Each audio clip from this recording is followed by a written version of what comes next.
अपने आप कर लो विचार, जागो जल्दी दिन है चार, जागो जल्दी यह माया का घेरा है, आपा खोकर खुद को गवाया। आपा खोकर, बड़ी गहरी बातें, गौर से सुनना। आपा खोकर खुद को गवाया, देर भई तो सांझ होगी, तेरे जीवन की शाम होगी। करी संगत जो संतन की, पाई कुंजी अपने मन की। अब मन की कुंजी, कुंजी किसे कहते हैं? चाबी को। अब हमारा जो मन है वो कई तालों के भीतर बंद है। अब आप कहेंगे वो कौन से ताले हैं? काम, क्रोध, अहंकार, लोभ, ईर्ष्या, द्वेष। इन तालों के भीतर जो मन बंद है, उस संतों की सेवा में आकर, संतों की सानिध्य में आकर वो कुंजी मिल जाती है। भले ही संत मौन हो, तब भी पुरुषार्थ करने की समझ आ जाती है, प्रेरणा मिल जाती है, सामर्थ्य आ जाती है। तो इसलिए कहा, करी संगत जो संतन की, पाई कुंजी अपने मन की। सो जो पुरुषार्थ की बात हम करें तो 4 पुरुषार्थ है: धर्म, अर्थ, काम, मोक्ष। अब ये चारों पुरुषार्थ गौ माता के चरणों में, माँ के 4 चरण, 4 पुरुषार्थ है। तो इन चारों पुरुषार्थों की प्राप्ति कैसे हो? माँ तो रो रही है, उस माँ का लहू इस धरती पर गिर रहा है, उस माँ के आंसू इस धरती पर गिर रहे हैं, वो दुखी है, वो रो रही है, और हम सब देख रहे हैं, हम कुछ कर ही नहीं रहे। सनातनी सब सोए हुए। तो जो पुरुषार्थ अगर चाहिए तो उसके लिए सेवा और साधना करनी पड़ेगी। सेवा साधना जब कहते हैं तो उसमें नवता भक्ति आ जाती है। 9 प्रकार की जो भक्ति है वो सेवा और साधना में। साधना आप कैसे भी मन को बाहर निकालना है तालों से, इन जो तरह तरह के जो विकार है, इन विकारों से मन बाहर निकलेगा, तब वो पुरुषार्थ की ओर बढ़ेगा, तब वो अपने भीतर की ओर बढ़ेगा, आत्मसात की ओर बढ़ेगा। जब तक हम सेवा और साधना में नहीं जुड़ते, संतों के सानिध्य में नहीं जुड़ते, तब तक उस सुमति नहीं आ सकती, उस सामर्थ्य नहीं आ सकती। फिर वो छोटी छोटी चीजों में हम फंसे रहते हैं। मकड़ी ऐसे जाल बनाती है और उसी जाल में फंसी रहती है, ऐसे हम लोग फंसे हुए, घर के झमेले, इधर छोटी छोटी बातें, और हम चाहे तो हम समय निकाल सकते हैं। अब जैसे आज तो भाई यहाँ हजारों लोग इकट्ठे हो जाने चाहिए थे, इतना धर्म का काम है, ये किसी पार्टी का काम तो है नहीं कि बीजेपी की पार्टी है, आप वाली है या कांग्रेस की है, ये किसी पार्टी का काम नहीं है, ये हमारा काम है, ये हमारे धर्म का काम है, ये हमारे सनातन का काम है। हमारी जो गौ माता है वो सनातन की मूल है, वो सनातन की जड़ है, और वो जड़ कट रही है। क्या हाल होगा हम लोगों का? यही हाल होगा जो गौों का हो रहा है, घर के ले जा रहे हैं और काट रहे हैं। तो हमारे यहाँ तो अब दूर तो ना, पाकिस्तान में बिल्कुल बढ़ रहा है। हमने तो जैसे तैसे जिंदगी बिता दी, लेकिन हमारी आगे आने वाली पीढ़ियां खून के आंसू रोएगी।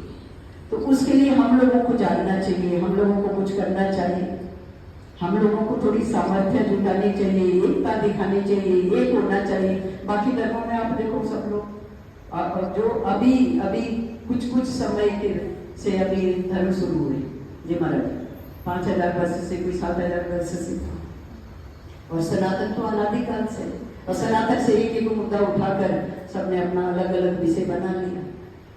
मूल रूप से तो हम सब सनातनी हैं, अनादिकाल से है सनातन, और उस सनातन का पतन हो, जो सनातन की जो जड़ है उसकी दुर्दशा होगी। तो हम लोग कैसे कल्याण होगा?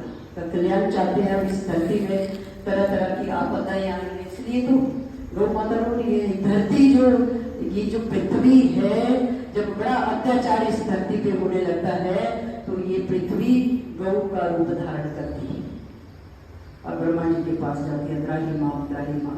तो जो गाय है ये धरती माता है, हमने अपनी इस भूमि को बचाना है, इस धरती को बचाना है।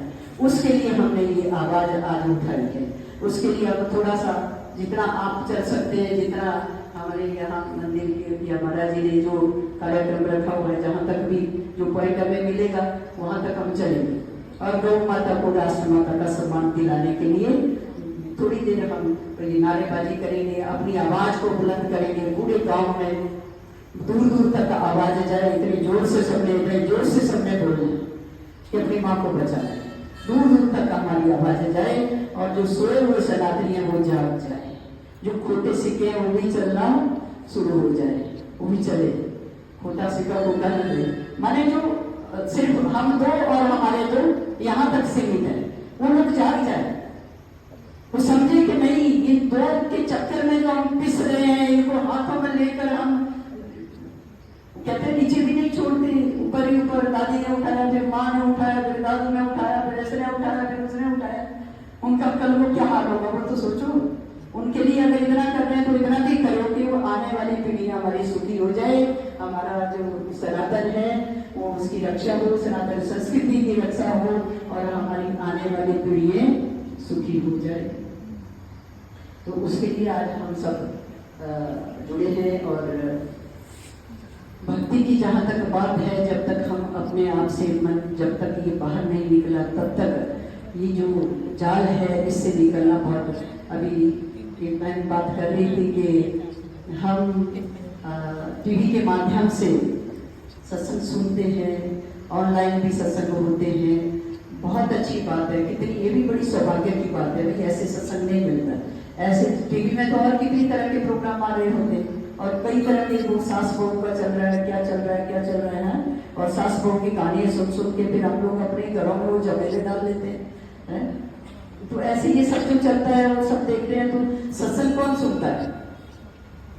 बहुत कम लोग होते हैं, सौभाग्यशाली लोग होते हैं जो ऑनलाइन सत्संग ग्रहण कर रहे हैं या टीवी में सत्संग देख रहे हैं या मोबाइल में सत्संग देख रहे हैं। तो इतने तक ही नहीं रहना, जस्ट हमारी नॉलेज के लिए, हमारी जानकारी के लिए कि हमें कैसे सेवा करनी है, कैसे साधना करनी है, कैसे अपने आप से जुड़ना है, कैसे इस मन को अपने भीतर ले जाना है, कैसे अपने मूल से जुड़ना है, कैसे अपने धर्म की रक्षा करनी है। ये सब क्या हो रहा है? हम डिप्रेशन में केवल कितने लोग हैं, अधिकतर मातृ शक्ति सब तनाव है, मन अच्छा नहीं है, मन को कुछ अच्छा नहीं लगता, परेशान है, छोटी छोटी बातों से परेशान हो जाते हैं, पता नहीं क्या हो रहा है, कौन सा भूत हमारे पीछे लग गया, क्या चीज है, आप बताओ, क्या बताएं? आपने खुद ही तो झमेले डाले हैं, हम लोगों ने खुद ही तो सारे झमेले छोटी छोटी बातों में उलझे हैं, तनाव इतना हो जाता है, डिप्रेशन में चले जाते हैं और वो छोटी छोटी बातें फिर सहनी नहीं होती क्योंकि मन में उतनी शक्ति नहीं है। मन